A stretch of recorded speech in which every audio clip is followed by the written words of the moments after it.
Welcome back to another episode of Pokemon Knowledge. On today's episode, we're going to talk about the hot topic, and that's just reprints.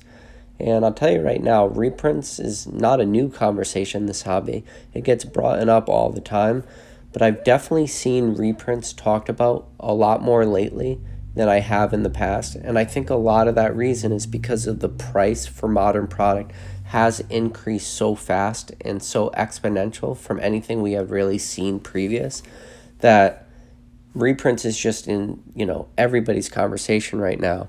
And don't get me wrong, when you talk about reprints, when you talk about modern product, when you talk about scarcity versus demand versus growth and stuff like this, it's all speculation. It's all a lot of hypotheticals, but we're going to talk about it today because there's a lot of topics that get brought up every day. And it's, the big one being, is Pokemon in a bubble? A large part of that bubble, again, revolves around modern. Sure, it talks about the bulk slab era and vintage and semi-vintage and everything is all included in that bubble. But you can't have the bubble conversation without talking about, modern. And then a lot of people just talk about modern specifically and say that just modern prices is going to crash. So, really? That's what today's video is going to be. We're just going to have the conversation. I'm not really 100% sure what the answer is. And the reason why is because for modern to get reprinted right now, it's just a question of how far back does Pokemon want to go. But not just how far back can they go, how heavily focused on these reprints can they really be? And the big reason why is because of what we've already seen for demand for a lot of, current modern product that has been released very recently. You can just go back as a few months all the way to Vivid Voltage. And if Pokemon decide to do a reprint of Vivid Voltage, it would be still very hot. Yeah, we still see a little bit of Vivid Voltage on the market right now and on the shelves, which is great. And, for being such a modern set, we expect to see that. But the prices we're seeing right now, Vivid Voltage holds strong at for a set that has only been released as early as November of last year. You're talking less than a half a year. And we're seeing ETBs hold pretty steady at $90 a piece. Booster boxes holding right around that $200 mark. Those are very high inflated prices for a set that we expect to get reprinted. And to be honest, I expected a little bit more of a reprint than we've seen already in this short amount of time. Battle Styles is holding in a weird way. I am seeing product on the shelves. I think a lot of it has to do with Battle Styles pull rates and a lot of the other factors that go in. But just ignoring, a few of the last sets, think about the demand right now that's going to be for Chillin Reigns. And we might see the demand for Chillin Reigns not be as crazy as we expect. And the only reason that it might not be as crazy as we're expecting, I think for pre-orders, we saw crazy demand.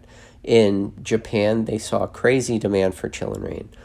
But for right now, what I think is because Eevee Heroes and the 25th anniversary set are going to be following Chillin Reigns, I think a lot of people who might not just have a ton of money available to buy a ton of product might be holding back, and that's why they're not really going hard after Battle Styles. I think they're going to get their fill for Chillin Reigns pretty quick. I think they're going to get their booster boxes, their ETBs, and a couple packs. And even though it's such an amazing sets, with tons of great chase cards, Chillin Reigns is all around solid set. But I think you're going to see people quickly pull back from that just because of how much hype and demand is going to come following that set with Eevee Heroes and the 25th anniversary. So it is going to be very interesting because really, if you think about it, you only have from June, when Chillin Reigns is going to be released, till around October-ish to when we expect to see the 25th anniversary set. So within that short amount of time, you're going to see two monster sets with Eevee Heroes and 25th anniversary. It's just going to be interesting how things play out. But right now, because the pre-order demand and the pre-hype for all these sets, Chillin Reigns, Eevee Heroes, 25th anniversary, because the hype is so strong, Pokemon is really having to go real hard printing these sets to meet any sort of demand at release. So it just begs the question, right? Well, if Pokemon is having to print so much to meet the demand for the releases of all these new products, how are they going to even find the time to go back and reprint some of this older stuff?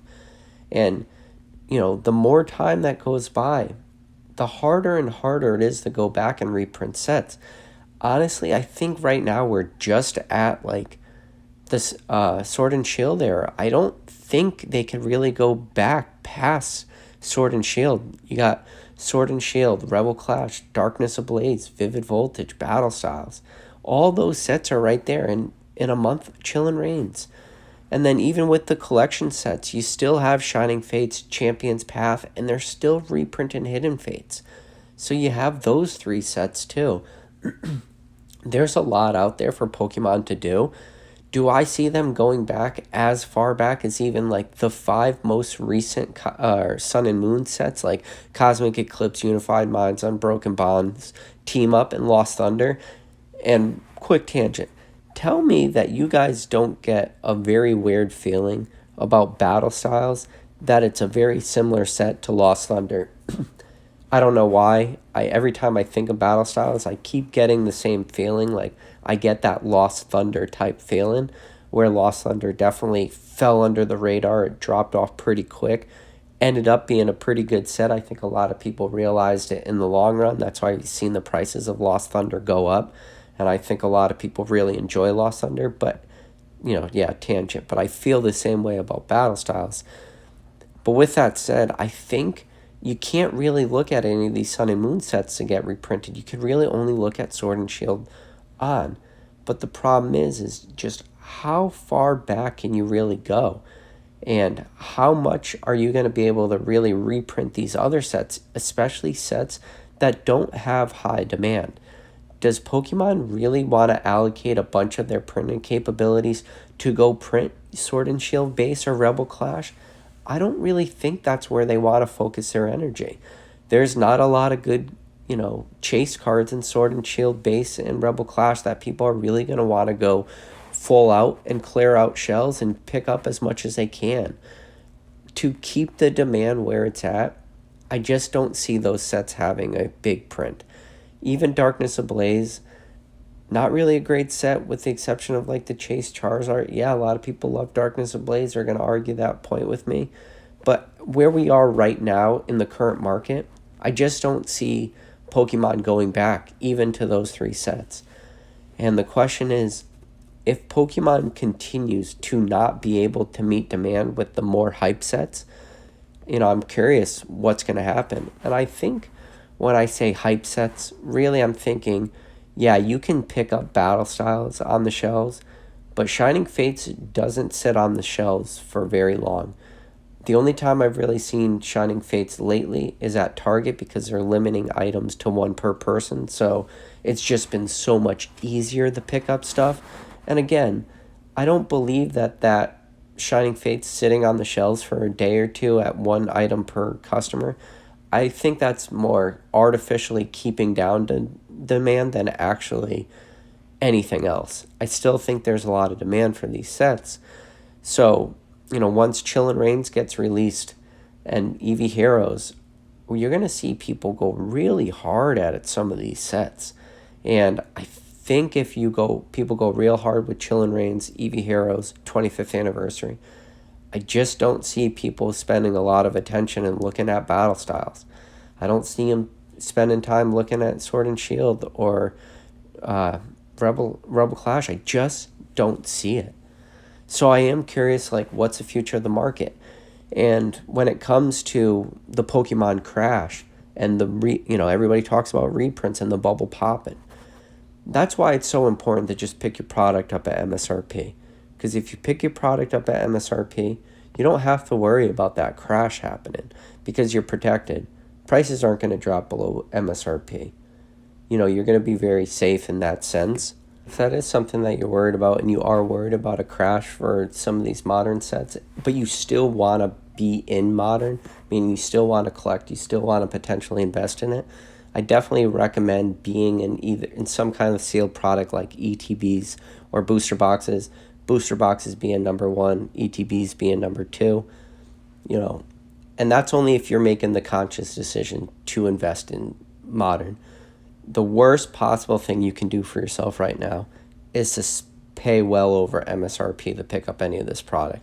And hopefully you guys are getting opportunities to buy it at MSRP, but that's where you're going to be your safest if you decide to go after modern.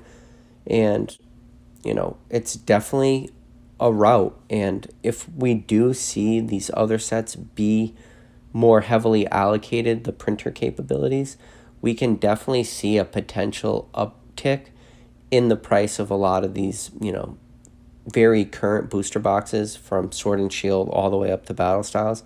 If they don't go back and reprint a lot of these sets, I think you can see prices continue to rise just because, like I said, Pokemon will be less incentivized to reprint those products if they believe that they're actually going to sit on the shelves. And I think it's very important right now for Pokemon to, one, keep doing what they're doing, because what they're doing right now has been fantastic. And I'll tell you what, right now, if somehow Pokemon is able to get their act together for the English release of the Eevee Heroes set, because you look at the Eevee Heroes set for Japan right now, all the items that came with it, total crazy demand on the Pokemon Center for Japan. People wanted to get this product. I think if Pokemon was able to put out a similar sort of product for English, the demand for a set like that, which we don't ever get to see that, right? What we usually see is very cookie cutter for a lot of these sets. Got your ETBs and stuff like that. It's very rare that we see these awesome collection boxes. Yeah, we saw like the Zacian Zamazentos, like the ultra premium collection box and stuff like that, sold for $99. I think that set missed the mark a little bit. I think it was solid, but I still felt it missed the mark a little bit. And it might have missed the mark a little bit too because it wasn't as readily available as I was hoping on the primary market. I saw a lot of that stuff just get dumped into the secondary market so quick, and I never really saw it at retail. But I think if Pokemon wanted to, and they wanted to just up the price a little bit for product on shelves, and I think that magic dollar amount is that $99. And if Pokemon starts to put product on the shelves at retail, whether it's Target or Walmart or any of your big box retails, at that $99 price tag, that is a very premium sort of product. I do think you'll see a lot of people really go real hard on that, especially if Eevee Heroes had that sort of product. Listen, do I think that's going to happen? No. It's just not the way English Pokemon is really released. But, if Pokemon wants to just learn anything from all their Japanese releases, they're going to realize how much demand is there for a lot of these products. So I think it's very interesting. Or at least it's a conversation that needs to be had, because there is such a danger that lies in the market for so much modern, but there is still, and there's always been, upside for the product. And it's really hard to continue to ignore what's going on.